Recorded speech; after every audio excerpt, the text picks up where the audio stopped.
Yung ito nga pala yung first tattoo ni Boss Henry. Bali, ito yung design niya doon sa upper, then nilayout natin, then nirevise natin pagdating sa shop. Sa lahat ng gusto magpa-tattoo, down to avail a free layout and schedule revisable until I meet your expectations.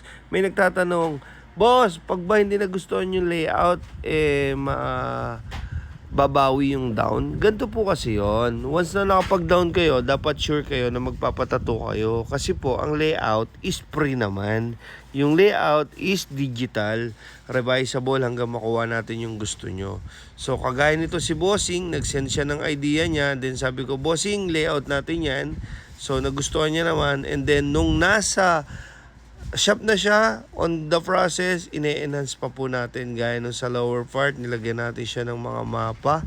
So, sa lahat ng gusto magpatattoo ngayon, pwede po tayo. We have a lot of artists in our shop located at Nara Street, 3 Lane 3, Imus, Cavite. We do home service at Tidsundo Car Tattoo. And thank you Lord, lagi magpatuloy. Kita niyo naman si Bossing, first tattoo pero half sleeve agad.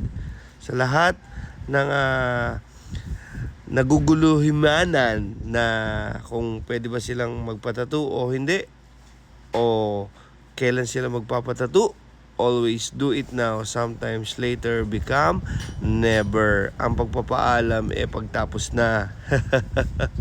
Alright? Thank you Lord. Who's next? Boss! Oy, Jello Boy. Tama natin si Boss Henry.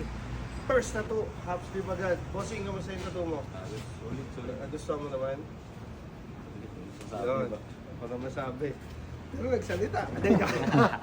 Happy Friday! Mewo 24/7. Salamat kay Bossing sa tiwala. Punta na kayo dito sa shop namin. Mewo, Nara Street, 3 Lane 3, Imus, Cavite. We do home service at Tidsundo Car Tattoo and we have a lot of artists here.